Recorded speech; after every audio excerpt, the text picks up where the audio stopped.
Welcome to the Flight Levels.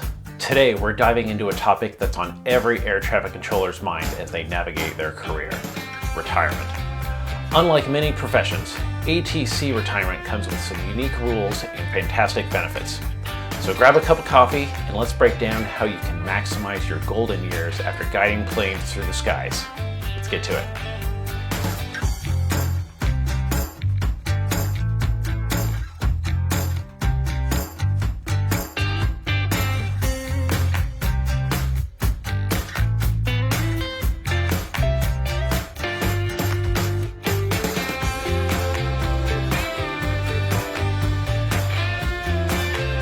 Real quick, if you're enjoying this content, please click the subscribe button. It really helps me grow my channel. With that out of the way, as an air traffic controller, you have a mandatory retirement age of 56. This isn't just a suggestion, it's a hard deadline. Now, does this mean your federal career is over? Not necessarily. You can apply for another job within the FAA after age 56, but you just won't be working traffic anymore. You could transition to training, management, or work with my team in automation. So, when can you actually retire and start enjoying those benefits? Here are the key eligibility benchmarks. You're eligible for full retirement with 25 years of service at any age. Alternatively, you can retire with 20 years of service if you've reached age 50. This means if you started controlling traffic at age 30 or 31, you could be eligible to retire by the time you're 50. Pretty incredible, right? Now, let's get into the financial backbone of your retirement. The federal government's retirement system for air traffic controllers is structured around what we call the 3 pillars of retirement pay. These include your annuity, which we commonly call the pension. This is a guaranteed income stream for the rest of your life. Then there's the Thrift Savings Plan, or TSP.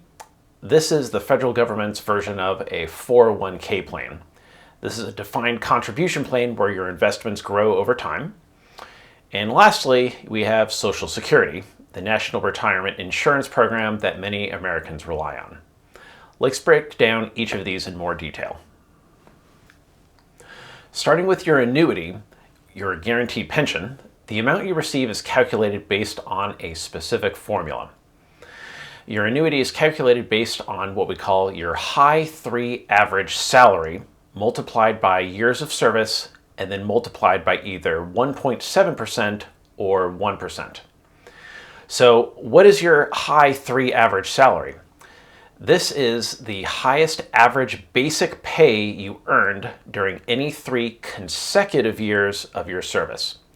This includes increases to your salary for which retirement deductions are withheld. Examples could be shift differential and locality pay. It does not include payments for overtime, bonuses, or other non-basic pay compensation. Then what about the 1.7% versus 1%? This is where it gets really good for controllers. So for your first 20 years of service, you get a more generous 1.7% multiplier for what we often call good time. For all years beyond 20 years, you get a 1% multiplier. Let's run through an example to make this crystal clear. Let's say your high 3 average salary was a solid $200,000. You were hired at age 24 and stayed until your mandatory retirement age at 56, which gives you 32 years of service. So here's how the calculation works. So you have $200,000 times 1.7% times 20 years is $68,000. Then we have $200,000 times 1% for 12 years, which are the years beyond the first 20, and that gives you $24,000. So in total, your total annuity in this scenario would be $92,000 per year, and that's a significant guaranteed income stream. Alternatively, since controllers often start relatively young, you could be eligible to retire earlier. Let's play that out. So let's say you have the same high 3 average salary of $200,000. And again, let's say you started at age 24 So after 25 years of service, you could retire at age 49. So your calculation in that case would look like this. $200,000 times 1.7 times those 20 years, you get that same $68,000, plus $200,000 times 1% for just 5 years now, which is $10,000. So in this case, retiring at age 49, you would have an annual annuity of $78,000. Still a fantastic income for retiring before age 50. Now, you might be wondering how this annuity is funded. Each paycheck, about 0.8% of your gross pay is deducted and paid into your annuity. But here's the best part. The government pays a substantial portion. They pay about 18.5% of your gross pay into your annuity. Moving into the second pillar, your Thrift Savings Plan, or TSP. This is essentially the federal government's version of a 401k retirement plan, and it's a powerful tool for building wealth. Upon employment, you are automatically enrolled in TSP. And here's another great feature. You're also automatically set up to have 5% of your basic salary deducted from your paycheck to be placed in your TSP account. This default setting helps you start saving without even thinking about it. Even if you choose not to contribute a single dime to your TSP account, the government will still automatically contribute 1% of your basic pay each paycheck for free. If you do choose to contribute, the benefits get even better. For the first 3% of your basic pay that you contribute, the government will match your contributions at 100%. That's dollar for dollar matching. For example, let's say you choose to contribute 3% of your basic pay. The government will contribute their initial 1% for free, plus they'll match your 3%. So now we're at a total of 4% of your basic pay coming from the government just for your 3% contribution. If you contribute more, the government will match 50 cents on the dollar for those amounts between 3 and 5% of your basic pay. So let's take the default contribution amount. If you leave it and contribute 5% of your basic pay, the government's going to give you that 1% for free, 3% matched dollar for dollar, and then they'll give you another 1% matched at 50 cents on the dollar for your 3 to 5%. So that's a total of 5% of your basic pay contributed by the government. This is the maximum government contribution to your TSP. Any amount you contribute beyond 5% of your pay is not matched. With your contributions and the government's contributions, you have a few options of where to invest this money, ranging from conservative government securities funds to more aggressive stock funds and professionally managed lifestyle funds. You have to decide if you want these funds to be traditional contributions or if you want them to be Roth contributions. We won't go into the in-depth strategy about each choice here, but I will quickly explain the difference. With traditional contributions, the money you contribute is not taxed when you earn it. When you retire and withdraw the money, you will pay income taxes on both the amount you invested and any capital gains it earned. On the other hand, if you choose to have Roth contributions, you are choosing to pay income tax on the contributions now. But when you retire, you will not have to pay any income tax on the capital gains, provided you meet certain conditions. A simple explanation is you are choosing if you want to pay taxes on this money now or if you want to pay taxes later. Normally, you are subject to an early withdrawal penalty for using TSP funds before age 59 and a half. But here's another fantastic benefit for retired air traffic controllers. You are exempt from this rule. Since you can retire early, you won't incur those penalties for withdrawing before 59 and a half. However, you will encounter large penalties if you take withdrawals prior to your full retirement eligibility, so be mindful of that distinction. The last pillar of your retirement is Social Security. You'll notice that standard retirees are not eligible for Social Security benefits until at least age 62. If you are forced to retire at age 56 or choose to retire even sooner, there is a significant gap where you cannot access your Social Security income. Thankfully, the government has what they call an annuity supplement. The purpose of this supplement is to provide you with a portion of income before age 62 similar to what you would have received in a Social Security benefit had you attained age 62 and applied for benefits. Once you turn 62, the supplement stops. It is then your discretion as to if you begin Social Security benefits at age 62 or delay them until your full retirement age, which is currently 67. Delaying Social Security can result in higher monthly payments, but that's a strategy for another video.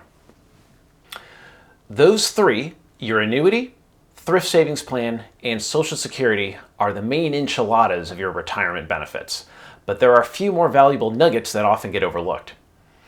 Upon retirement, you get to cash out whatever annual leave you have stored up. If you haven't already seen my video about annual leave for controllers, click on the link in the description below. Cashing out means getting paid for those days you would have been paid while on vacation. For example, let's say at $200,000 a year average salary, you make roughly $95 an hour for your hourly wage. Let's also say you had 200 hours of annual leave stored up. So 200 hours at $95 an hour is about $19,000. Of course, that will be taxed as income just like any other hours you worked, but it's a nice lump sum to kick off retirement. Then there's your stored up sick leave.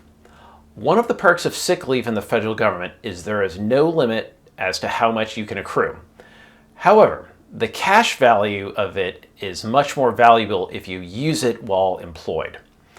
When you retire with sick leave, the number of days of sick leave are added to your time of service computation, which can increase your annuity. For this computation, each month of credible service is about 174 hours of sick leave. For example, let's say you retired with 600 hours of sick leave. Dividing 600 by 174, you would add approximately 3 months of credible service to your annuity calculation. You may notice that 600 divided by 174 is slightly more than 3. However, the computation for credible service only takes into account full months. These added months of credible service cannot make you eligible to retire any earlier than the age and service requirements we already discussed. It only adds to your annuity calculation, potentially giving you a slightly higher pension. Another crucial consideration upon retirement is health insurance. During employment, if you're enrolled in Federal Employee Health Benefits, or FEHB, the government pays roughly 2/3 of your premiums while you pay about 1/3. During employment, your premiums are paid pre-tax, so you don't pay income tax on that amount. Pretty sweet. Upon retirement, the government will continue paying their share of your premiums, which is a great benefit. Most health insurance coverages in the private sector do not do this, so this is a major advantage for federal retirees. A big difference though, in retirement, your premiums will be paid after taxes, meaning you lose that pre-tax deduction benefit. For these benefits to continue in retirement, you must have been enrolled in an FEHB plan for the last 5 years immediately prior to your retirement. So if you are married and choose to be on your spouse's health insurance plan, you may want to consider switching to the government's plan for the 5 years prior to your planned retirement to ensure you maintain this valuable benefit. When you turn 65, you become eligible for Medicare. Most employees are eligible for premium fee-free Medicare Part A, which is hospital insurance, based on their or their spouse's work history. Many federal retirees choose to enroll in Medicare Part B, which is medical insurance, as well. When you have both regular health insurance and Medicare, Medicare generally becomes the primary payer for services, meaning it pays first, and your regular insurance pays second. This can significantly reduce your out-of-pocket costs and provides a very comprehensive coverage.